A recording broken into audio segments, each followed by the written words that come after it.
이름을 어떻게 지을 것이냐라는 장명법이 이제 다양하게 있는데, 이러한 그 장명법에 들어가기 앞서서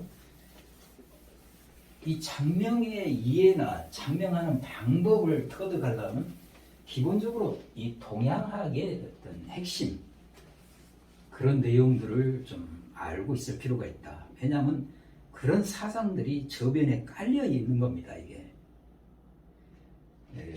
실무가들은 어떤 생각 없이 할 수도 있겠고, 이런 이론을 다 달통해가지고 뭐 장명에 이렇게 임하는 사람도 분명히 있을 겁니다.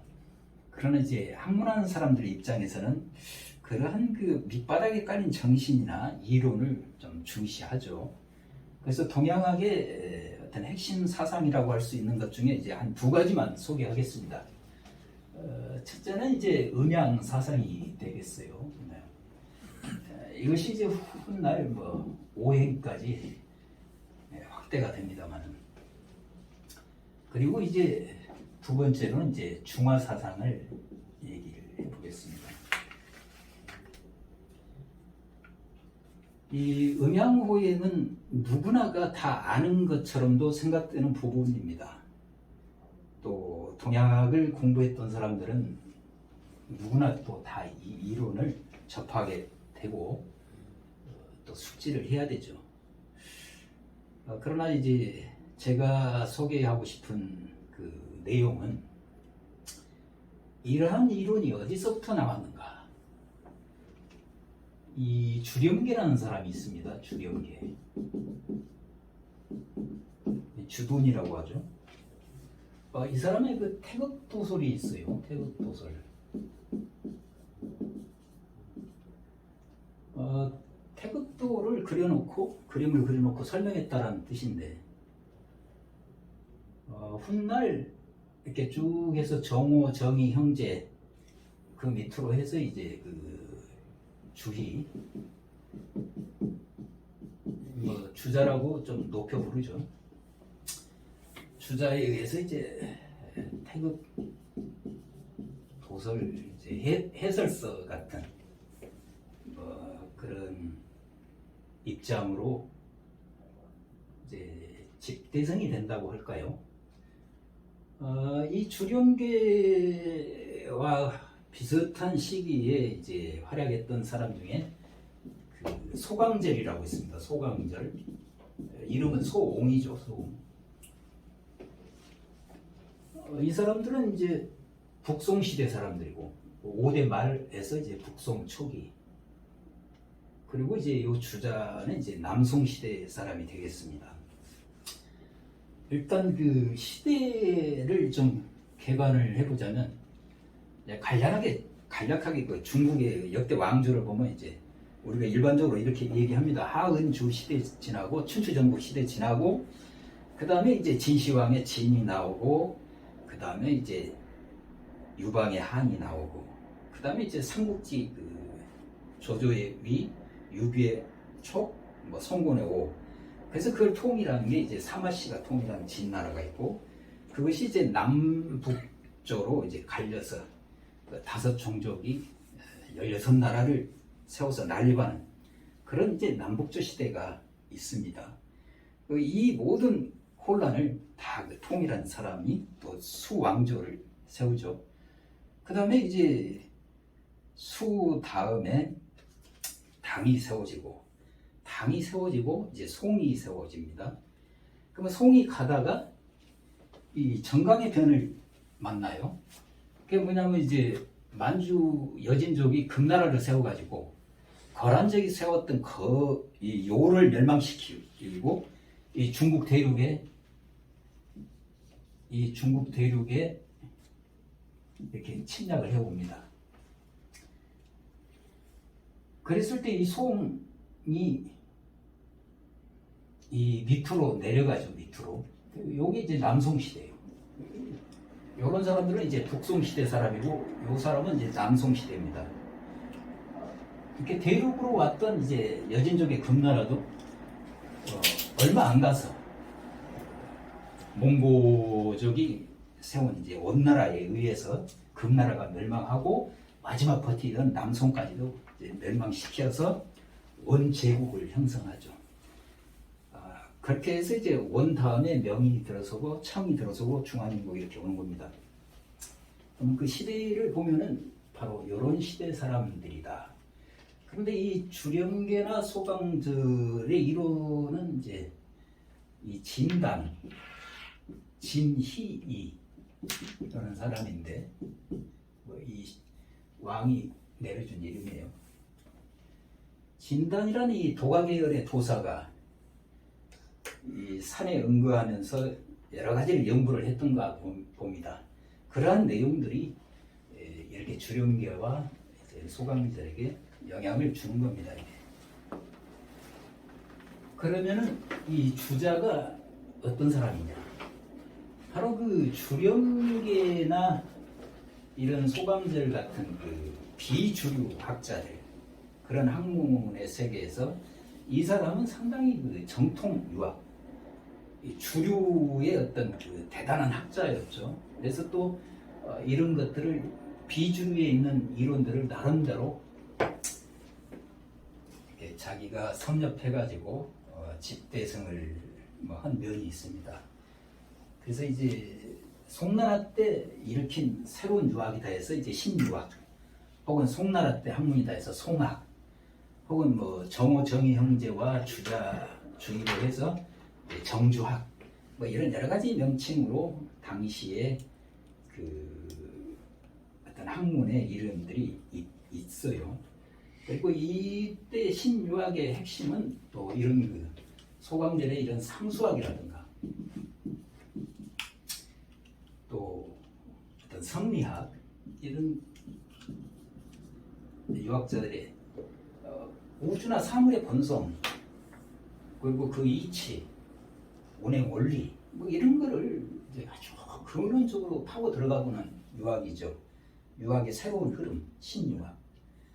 이 성리학이 우리나라에 들어와서 고려 말에 들어오고 이제 조선 왕조의 어떤 그 중심 사상으로, 또 나라를 다스리는 어떤 이념으로 이제 좌지우지하는 대단한 어떤 학문의 세계, 그거를 집대성한 사람이 바로 주이다, 주자다. 소강절은 잠깐만 얘기해 보자면, 이 사람은 그 이런 진의로부터 이제 여러 가지 이론을 이제 섭렵하고 뭐 이런 얘기를 했죠. 보키시의 역은 이제 선천역이고 문왕의 역은 뭐 후천역이다.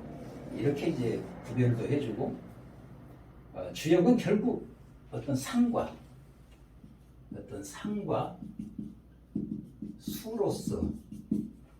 수로서 설명이 되는 거다.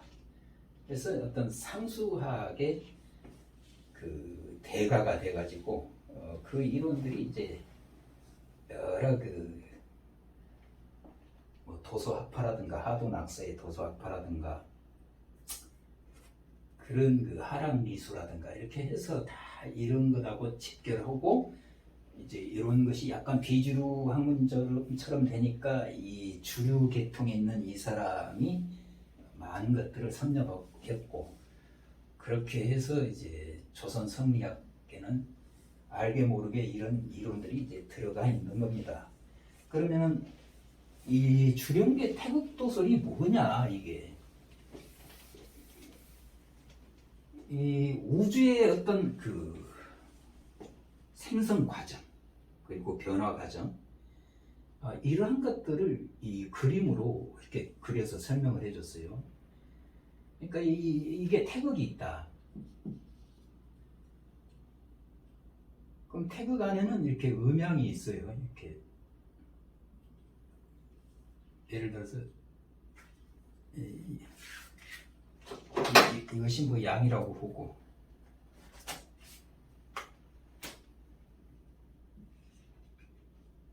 양이다. 그러면 여기 음이 있어요. 이 안에 음이 있습니다. 이렇게 이런 것들이 이제 계속 반복이 돼 있는 거죠. 이렇게 음이 있고 또 뭐 양이 이렇게 있고, 그래서 이제 여기가 음이 있고 여기가 양이 있다. 그 양의 성질은 이제 동정이라고 일반적으로 얘기하죠. 예, 움직인다. 움직인다. 그 다음에 음의 성질은 이제 좀 고요하다, 정하다, 동정. 음정, 양동. 그래서 이것들이 이제 구체화되면 이 안에는 이제 태극 안에는 이런 그 음과 양이 분리되기 전에 어떤 기운들이 다 섞여 있는 거죠, 여기에. 그리고 이 그림에서는 이제 동그라미 안이 이제 무국이라고 해도 됩니다. 원래 태극 도서는 무국을 요 위에다 동그라미 해놨는데 그 왜 그런가? 이 태극의 본질이 무국이다. 왜 태극이라고 했을까? 극이 매우 크다라는 거예요. 극이 너무나 큰 극이라 태극이라고 한 거예요. 그럼 이러한 태극은 그 본질 속성이 크게 없는 거하고 같다. 이거 너무 크니까 없는 거다. 이게 무국이다. 그래서 혹자들은 뭐 무국에서부터 태극이 나온다. 이거는 좀 동의하기 어려운 견해입니다. 이 태극의 본질이 이 극이 없는 것, 이 무국이다. 무국이라는 거예요. 그래서 동양학을 공부하시는 분들은 한번 새겨들을 필요가 있습니다. 그래서 이제 동하는 양의 기운, 정하는 음의 기운이 이 태극 안에 있다가 이것이 이제 발현된다, 구체화된다. 그럼 어떻게 되는 거냐? 이 음의 기운 같은 경우는 이제 대표적인 것이 이제 수의 기운입니다. 수. 그리고 그 양의 기운을 갖고 있는 것이 대표적인 것이 이제 화가 되겠죠. 화. 그러면 이 수는 또 이렇게 목을 낳게 되는 거고요. 목생화, 화생토 해가지고 여기 이제 그 금이 있습니다.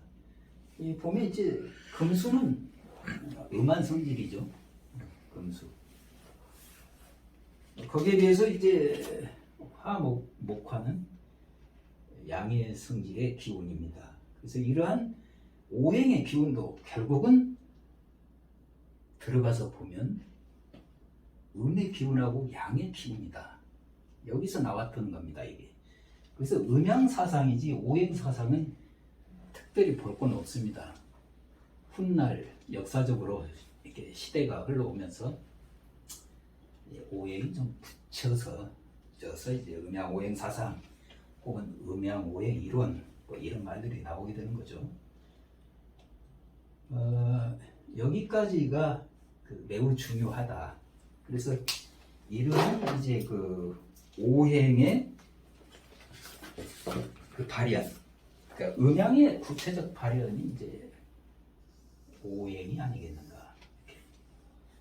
그런 다음에 여기서 이제 뭐 건도는 성남이다. 곤도는 성녀다. 진성으로 말하면 이제 순놈 안놈이죠.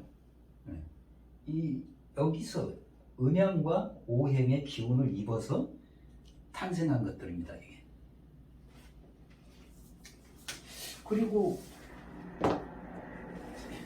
뭐 굳이 그림으로 또 하자면 이 남녀 다음에 이제 마무리 뭐 화생한다. 혹은 뭐 나아지고 여러 가지 그 변화의 과정을 겪는다. 뭐 생활하고도 하고 화생이라고 합니다. 이러한 이론을 바탕으로 해서 동양학이 무수히 그 확대 발전해 오고 있습니다. 그러면 이 사람이 처음으로 이런 걸 알았겠냐? 아니라는 거죠. 그 전부터 있어 왔던 것들을 이렇게 그림으로 멋있게 순차적으로 잘 이렇게 그려서 이 동양학의 어떤 핵심 사상, 그 음양 사상, 오행 사상을 이렇게 좀 잘 보여주는 것이다. 그래서 제가 이제 소개를 하는 겁니다.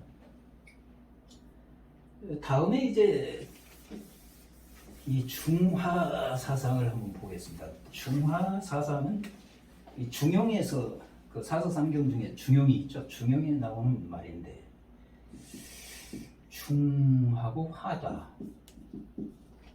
이 중이 뭐냐? 이렇게도 설명을 합니다. 희노애락지 미발이면 위지중이다.